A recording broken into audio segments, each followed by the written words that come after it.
imba mbunge yule, unajua wabunge nyinyi. Sasa ndugu zangu, tufanye nini? Leo nimemsikia Kamanda Muliro, afande. Nimemsikia Kamanda Muliro anatangaza nchi inaharibika sana. Huyu ni mkuu wa jeshi la polisi kanda maalum, si ndio? Anatangaza tangazo la kuvunja sheria hadharani. Anaita chombo cha habari, anasema hivi: msije mahakamani tarehe 24. Mahakamani ndo mahali ambako hakutokagi mwaliko watu kwenda duniani. Mahakamani, kanisani na msikitini uhitaji mwaliko. Huyo ajui huyu jamani, mwambie ache mambo kiboboa huyu mzee. Anatangazia umma anavunja sheria. Hasa hatari yake ni nini? Mimi siangalii kauli ya Muliro. Hatari yake ni kwamba nchi inaongozwa na kateli. Ni mtu mmoja anapiga simu, "Sio Chadema kusanyika, wataonekana Lissu ni maarufu." Anatoka anavunja sheria.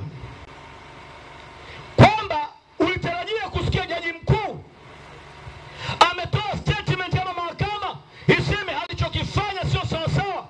Lissu ni kiongozi wa kisiasa. Mimi nilikuwa na kesi ya ubunge Arusha. Mahakama ya Arusha ilichoamua, kwa sababu watu walikuwa ni wengi, ikakodisha speaker, ikaweka nje ya mahakama na watu wakawa wanasikiliza kesi. Hivyo ndivyo nchi huru na za demokrasia zilivyo. Wewe Muliro usikilize, wewe unazeka vibaya wewe mzee. Mimi nimekuwa na kesi mbalimbali Arusha. Mahakama Arusha ikaamua, kwa sababu hii kesi ina public interest, hatuwezi kujifungia chumbani kusikiliza. Kesi ya Lissu sio kesi ya ndoa. Kesi ya Lissu sio kesi ya ndoa.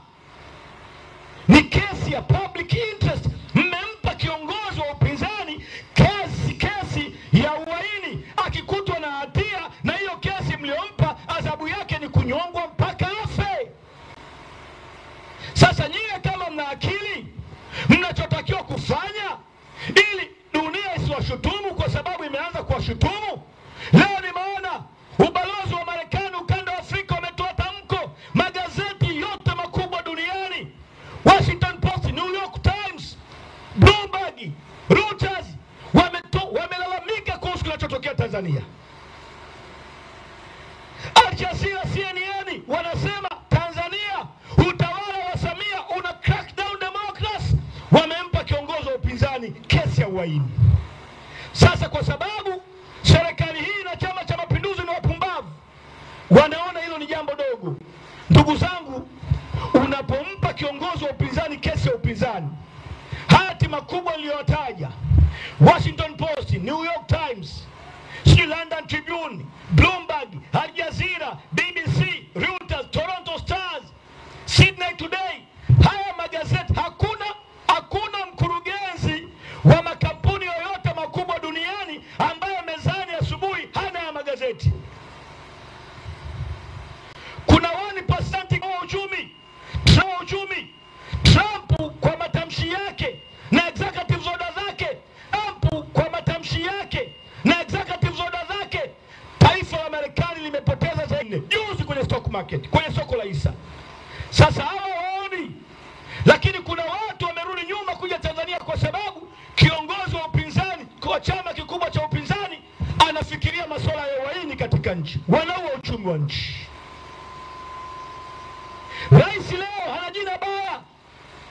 Magazeti yanaandika hakienda ka present deal yoyote, watu hawamwamini, wanasema nchini kwake hakuna demokrasi na watu watakuana. Polisi hawa hawafahamu, wanaendelea kushabikia. Sasa leo kamanda wa polisi wa kanda maalum anasema ni marufuku kuja mahakamani. Amekonfirmu, amethibitisha uonevu ambao tumeusema, kwamba hii ni kesi ya mchongo. Kama ni kesi ya kweli na mnataka mumhukumu kweli, funga spika nje ya mahakama. Shauri liendelee, wananchi wakisikiliza, siku ukimhukumu. Shauri liendelee, wananchi wakisikiliza, siku ukimhukumu kunyongwa mpaka ilikuwa sawa sawa. Kenya, Raila akiwa na kesi mahakamani, televisheni ya taifa inakwenda mahakamani, inarusha kesi live, watu wanafuatilia kesi live. Lakini kwa nini wanafanya hivi? Kwa nini? Wana amani ya kufanya upumbavu. Yani anaita press na kitambi chake, tarehe 24 marufuku Mwananchi, kwa sababu wananchi nyie ni waoga. Tunapata tabu si kwa sababu polisi ni wakatili, tunapata tabu kwa sababu sisi ni waoga. Sisi ni waoga. Watu hawa wangekuwa kama Wakenya, asingeongea mambo hayo. Lakini ajua watanifanya nini. Na wamepiga mahesabu, tulio watoto wao wametufanya nini. Tumebambikiza kesi watoto wao wametufanya nini. Tumeiba uchaguzi wametufanya nini. Wametufanya nini. Na tunachowafundisha kufanya sio kuokota mawe na mapanga kukabiliana na polisi, ni kuwa wakamavu na mashujaa, ya kwamba haiwezekani tukaendelea kuishi hivi. Tutakwenda barabarani kwa amani, tutashikana mkono kwa amani, tupigane risasi mtuwe wote, watoto wetu wasije wakafa mfululizo mara nyingi katika siku zinazokuja. Mnachokifanya nyie ni kuchukua sadaka kwa ajili ya watoto. Hawa watoto hawa wanaona tunahutubia, wanajiuliza hawa wanasema nini, wazazi wao waelewi. Sasa chama chetu kimeona mateso mbalimbali nchi nzima. Ndugu zangu, mimi najua mateso jela, nimekaa jela mara nyingi. Najua watu wanaoambikizwa kesi, nimebambikizwa kesi mara nyingi. Mimi nimekwenda polisi zaidi ya mara 100 toka nimeingia kwenye siasa. Nimeenda mahakamani mara nyingi, nimekwenda jela mara nyingi. Nikisema kubambikiwa kesi, mimi najua kubambikiwa kesi maana yake nini. Hali ni mbaya. Ukienda huko hospitalini hali ni mbaya zaidi. Sasa ili kubadilisha mfumo wa mambo haya, unahitaji kubadilisha siasa. Siasa ibadilishwe na maombi. Siasa inabadilishwa na utawala kuondolewa madarakani. Tumeingia kwenye uchaguzi toka mwaka 95. Wanaiba kura. Wanaiba kura. Wanaiba kura, wanaua. Wanaiba kura, wanaua. Wanaiba kura, wanaua. Magufuli akaribu zaidi ya 2019 na 20. Wengine tukapanga maandamano. Mimi na Boniai na mwenyekiti Mbowe tukashikwa. Mimi wakanipeleka Kibao nipige risasi. Wakanishusha. Kaniweka kwenye target. Simu ikaingia, wakabadilisha mawazo. Baadaye nikakimbilia Canada. Lissu akakimbilia Ubelgiji. Mwenyekiti Mbowe akakimbilia Nairobi, akakimbilia Dubai. Kila mtu akaondoka, wakabaki watu wachache. Tumerudi. Magufuli alipofariki, huyu mama akaongea vitu vya maana.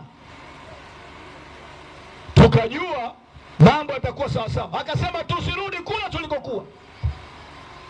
Wengine tukaongea naye, tukaamua kurudi nyumbani.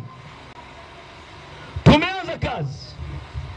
Sasa walifikiri tukirudi nyumbani eti tutakuja kuwa maboya, tuseme mama anaopiga mwingi. Hakuna. Hapa unachapwa vitasa mfululizo.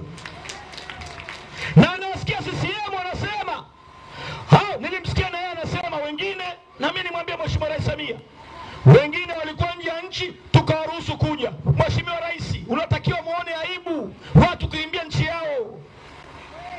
Unatakiwa muone aibu watu kukimbia nchi yao. Tulirudi nyumbani, hatujarudi Kenya. Hapa ni nyumbani. Sijapewa hisani kurudi nyumbani. Nimerudi nyumbani kwa wazazi wangu. Nimerudi nyumbani kwetu kwa ndugu zangu, rafiki zangu. Mimi nimekimbia nchi, nataka kuuawa.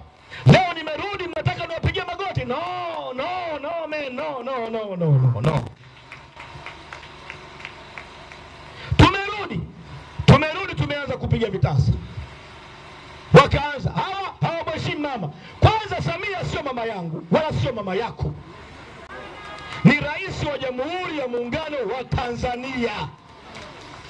Na nimesema Lindi, ili neno mama halitumiki